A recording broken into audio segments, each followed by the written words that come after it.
Тақырыптың аты екі әртүрлі гетероатомы бар бес мүшелі гетероциклдер оксазолдар, диазол, изооксазол. Жоспары.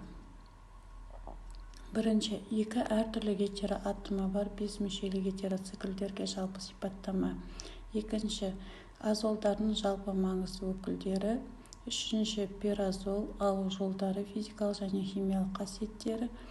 Төртінші, имидазол. Бесінші, диазол. Екі әртүрлі гетероатомы бар бес мүшелі гетероциклдерге жалпы сипаттама. Екі гетероатомы бар бес мүшелі гетероциклдердің бір гетероатомы азот болып келетін қосылыстар қарастырылады. Оларды азолдар деп атайды. Егер фуран, диафен немесе пирол формулаларындағы бір CH топшасына азот атомына алмастырса, онда азолдардың маңызды өкілдерін алуға болады.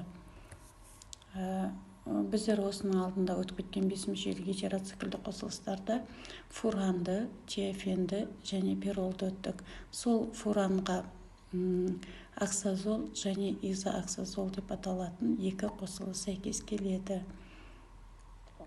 Диафенге диазол және изодиазол сәйкес келеді. Сол сияқты келесі өкіліміз пирол. Пиролға пиразол және имидазол сәйкес келеді. Пиразолға тоқталатын болсақ, пиразол сақинасындағы атомдарды имен топшасындағы азот атомынан бастап, екінші азот атомының бағытына қарай нөмірлейді. Формуласын өздеріңіз көріп отырсыңыздар. Олардың алу жолдарына келетін болсақ, пиразол және оның туындылары табиғатта көп кездеседі. Оларды синтетикалық әдіспен де алуға болады. Алдымен оларды диазометан мен ацетилиннің әрекеттесуінен пиразол түзілетінін көруімізге болады. Одан кейін екінші алу жолы пиразол туындыларын дикетондар мен гидрозиндерден алуға болады. Мысалы, ацетил ацетон мен гидрозин әрекеттесуінен 3,5 диметил пиразол түзіледі. Физикалық және химиялық қасиеттеріне тоқталатын болсақ, пиразол 70 градуста балқитын түссіз кристалдық зат болып табылады. Молекуласында екінші азот атомы болғандықтан пиразолдың негізгі қасиеті пиролға қарағанда жоғары. Пиразол тотықтырғыштардың, қышқылдардың және сіңділердің әрекетіне тұрақты. Пиразол қышқылдарының тікелей әрекетінен төртінші жағдайда сульфирлеу және нитрлеу реакцияларына түседі. Демек, ол ацидофобтық қасиет көрсетпейді. Бөліну кезіндегі сутекпен пиразол біртіндеп тотықсыздандырғыш пиролинге, одан әрі пиролидинге айнала алады. Пиролиннің негізгі қасиеті жоғары пиролға қарағанда жеңіл тотығады. Пиролиннің маңызды туындысы пиразолонды кетон топшасы бар екені көрініп тұр. Яғни пиразолон ядросы маңызды медициналық препараттар антипирин мен амидопириннің молекула құрамына кіреді.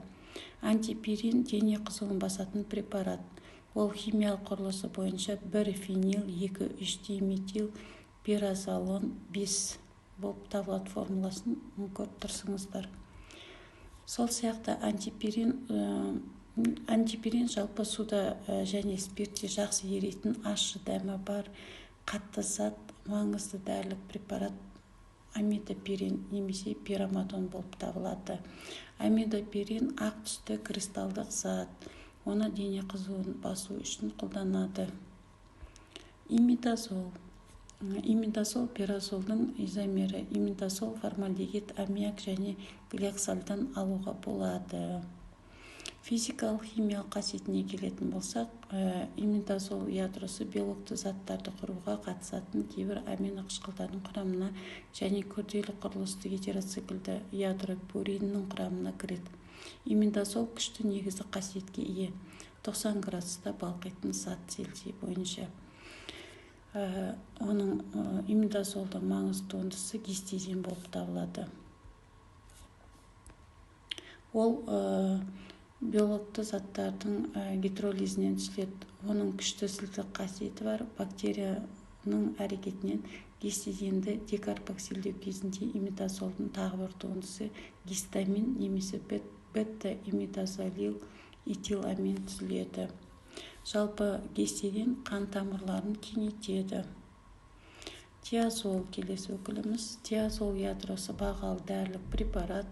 Норсульфазол витамин В құрамына кіреді. Толық кетірілгенде тиазол ядросы тиазолитин, пенициллин құрамында болады. Норсульфазолды барлық сульфаниламидті препарат секілді стрептоцит туындысы деп қарауға болады. Стрептоцит молекуласындағы сульфамид топшасындағы сутек атомын тиазол сақинасымен алмастырғанда норфосульфазол шығады. Назарларыңызға рахмет. Сұрақтарыңыз болса қойыңыздар.